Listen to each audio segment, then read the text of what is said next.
Hi everybody, it's gonna be a little video on a W212 E63. It is 2010 model, and that's gonna be a quick video how to adjust your front wheel hub bearings. And there's different reasons why you can do it. For me, one of the reasons, it's I don't have any bearing noise, luckily, but I do have a slight vibration on certain speeds. So when testing it, there's a little play between the hub top and bottom, and I will show you how to test it. But first we're gonna have to open the cap so we can get to the bearing bolt adjustment or closing bolt. So here we go, let's start.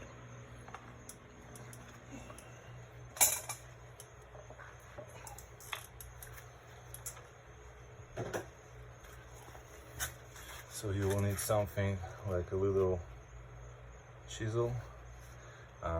Don't hammer it here, try to go slightly against the rotor, so we'll give it a little contra kind of.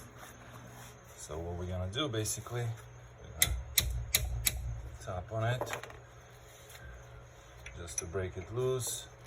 Here we go, that was the first pop. Here we go.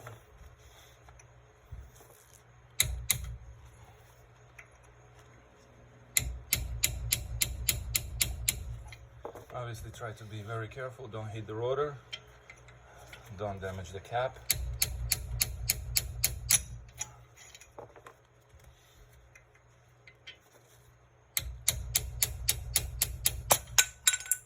Oops. So here it is. Looks like that bearing is a little bit overheated due to the discoloration on the grease. So the cup looks fine, all safe, no damage to the cap, and no damage to the rotor. Those little scratches, they won't hurt it because it's stronger material and it's a two-surface rotor. So now what we're gonna do, we're gonna place our wheel back and I will show you where's the play, okay? Move that away a little bit, get our light, and let's get the wheel.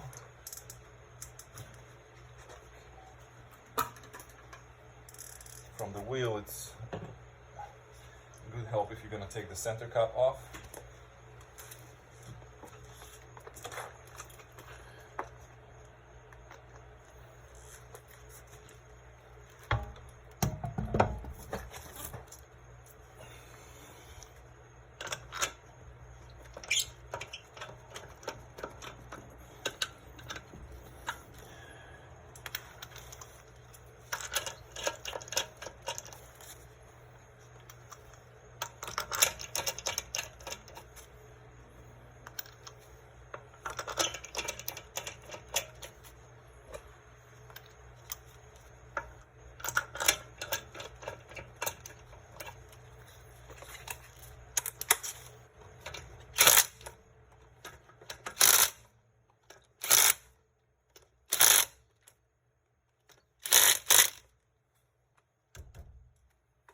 Alright, so to show you where is my play, I'm not sure if you're gonna hear it, but there it is. Okay.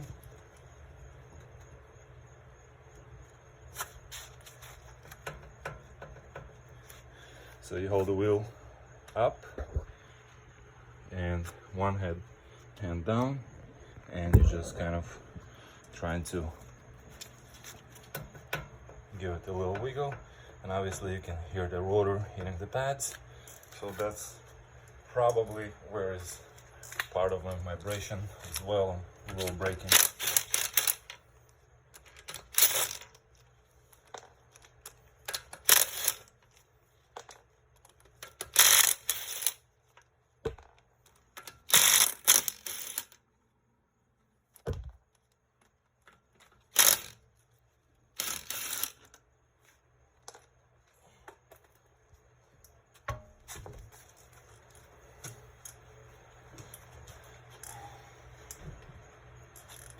Now we're gonna open that Allen screw, but before that I would like to give it a little mark so I can know where it was locked before, so kind of to see when I'm locking it if I'm in the right position or no. There's no reason to mark anything on the rotor because you won't know, but on the screw itself I would like to do a little mark. So on an Allen, I believe it's gonna be 5. Make sure you kind of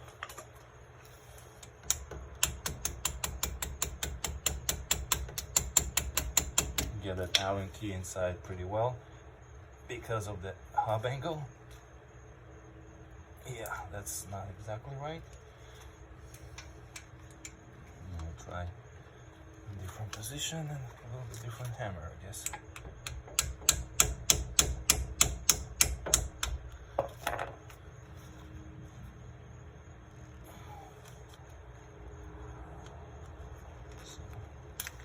Alright, when you got it loose, it's gonna be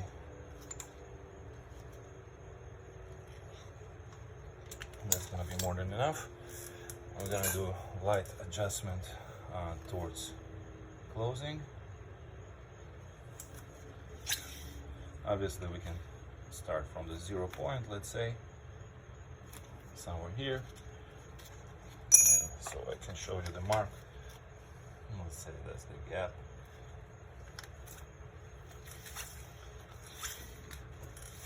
So that's how it spins in the original position, what it was.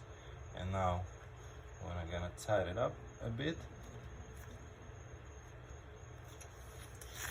obviously there is a special tool to use. You see that's got a little bit hardened. Now obviously there's a rotor and a caliper on top of it, so it's kind of stopping it from spinning freely quick. So for that purpose we're gonna put the wheel back on and give it a good spin and see how different we are. So here comes the handy to take the center cap from the wheel, so you can get to that adjustment, okay?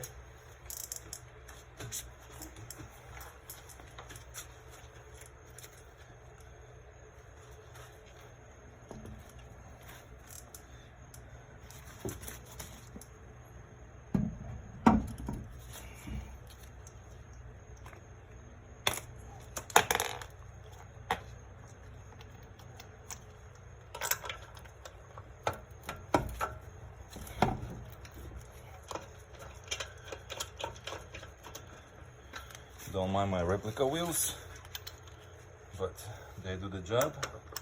The previous wheels was cracked. I bought it from a person who I guess didn't care much about the car.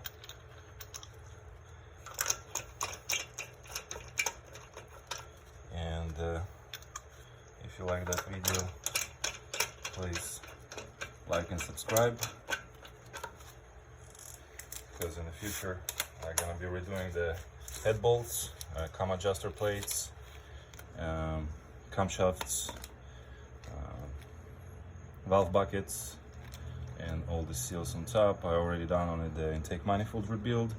Sorry that I haven't filmed it, but it took me a couple of stages, so by the time I got the throttle body plated inside, and by the time I assembled it, I was kind of out of town as well, so fortunately didn't have a chance to film it.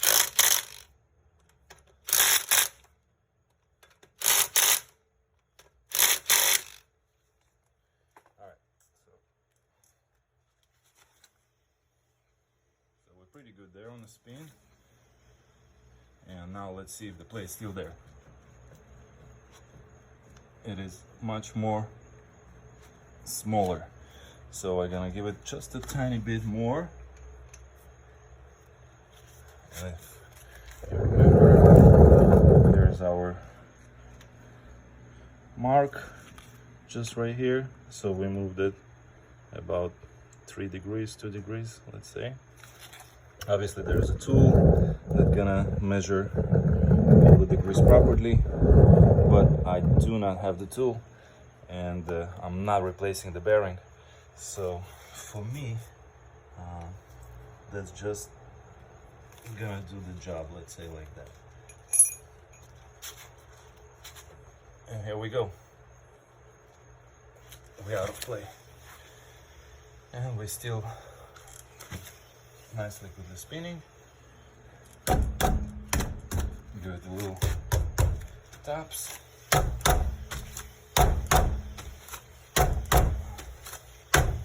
To have everything adjusted, so you won't be over tied.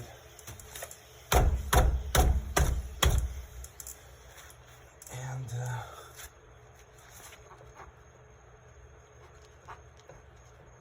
just a little bit, maybe just a tiny bit more.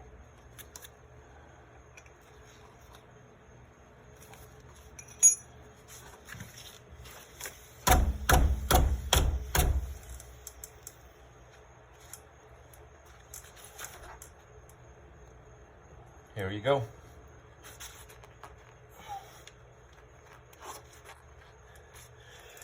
All right. So that's pretty much all. That's how you adjust your wheel bearings.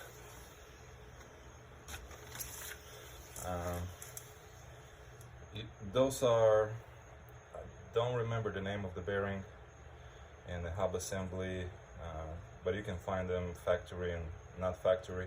Factory will come greased up all inside, so you don't have to fill it up with grease. It's a pretty easy job. Just remove your caliper, remove your rotor, you remove that screw and take off the big nut, and then you place basically remove the whole bearing. And if you buy a factory one and B one, you just slide it back in, same like you disassemble it, you assemble it, and then you place the tool on the rotor. It's a magnet, and the needle will go on the center right here, and then you give it a spin, and that's how you adjust it basically. So with that being said, that's in case if your bearing making noise, if it's grinding or out of grease and pretty much everything leaked out of there, it's overheated, and that's definitely good to replace. But in my case, those bearings not leaking bad. I don't have a bearing noise. Those are kind of same type as a truck bearings. They pretty durable. They last long time. They do their job properly if you do correct adjustment at the time. For the reason the adjustment, because the grease do come out of those little gaps. It start to wear out a little bit. It does. That's what it's supposed to do.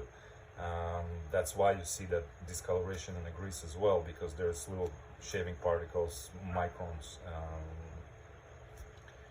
You can still give it a good adjustment if it's not bad bearing, if it's not making noise, if it's just giving you some slight vibration or knocking that you're thinking that it's your lower ball joint, but it's not. You can adjust it. You're supposed to adjust it every time you replace your rotors, let's say like that, okay? I believe that's a manufacturing requirement. Every time you replace your rotors, you're supposed to adjust the bearing. I doubted that's ever been done, so that's one of the reasons why I'm doing it. And I believe I will be able to squeeze out of it another, I don't know, at least 60,000 miles, and by that time, definitely it's worth it to replace it. It's making money already. So that's just my opinion. Again, everybody can do whatever they like, but that's just me and for my car. I'm just sharing the way how I'm doing it for me, and hopefully I'm gonna give some.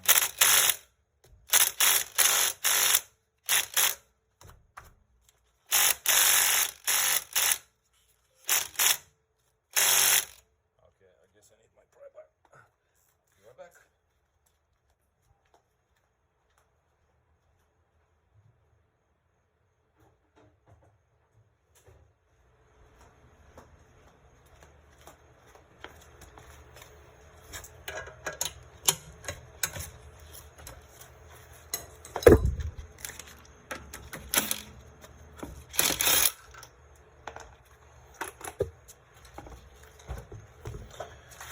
When you drop the wheel, try to hold it all the time. The reason for it can bang on a caliper and it's just gonna chip the paint away, and it's just gonna look pretty ugly, let's say like that, for me at least. So the degree that we change, that's how much, okay? If you hear it without the rotor, without the caliper noise, it's pretty good, you know, spin still. I'm not putting too much force. Like right now, I do a little bit stronger.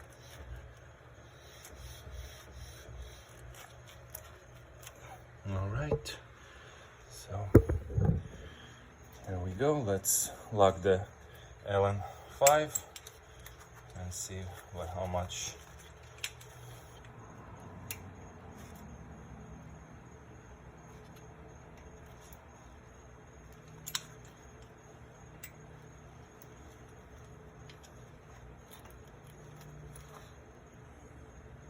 Obviously, ideally, will be to open it up and grease it up,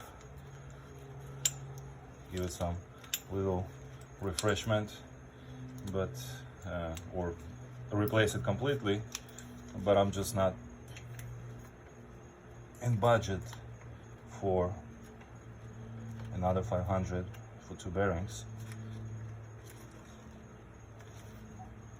Obviously, that's if you're doing the job yourself. If you're not, it's gonna cost you much more. Maybe in the next time when I'm doing my brakes, I'm gonna consider if I'm gonna do it all together.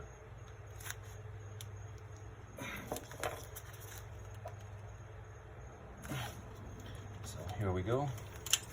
It's pretty much somewhere there, a little bit over.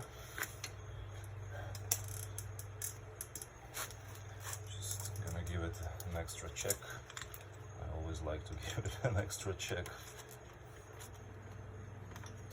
After all,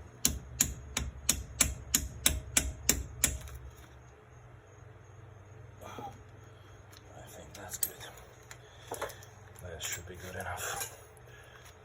Placing the cap back, and that's pretty much it for that job. Just gonna have one of those nice Q-tips of my wife and just gonna go over that grease and kind of try to squeeze it back into the gap right there, push it back into, I guess.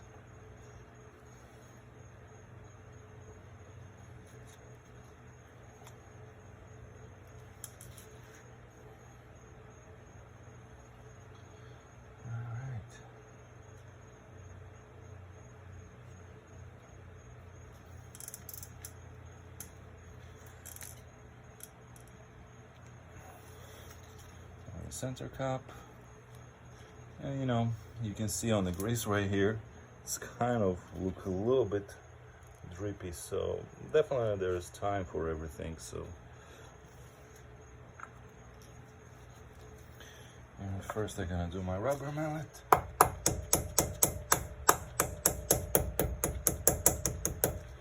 and then I'm gonna do hammer and a chisel, good old chisel.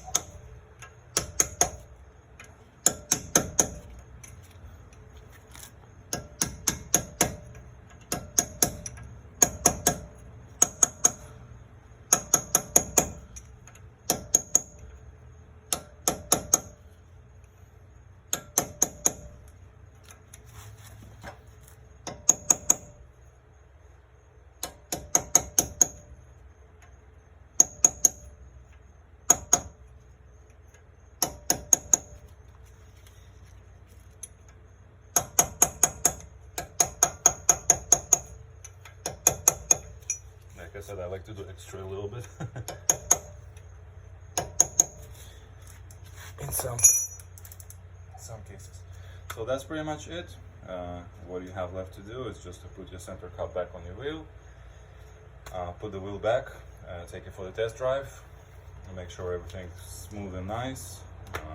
Keep track on your speed maybe before, how fast are you slowing down, if you have same noises again and the same speeds. And that's pretty much it for that video. Thank you everybody. Stay tuned for the camshafts and camshaft adjuster, head bolts, lifters, and all that fun story. Thank you very much everybody for watching. Hope that video was helpful.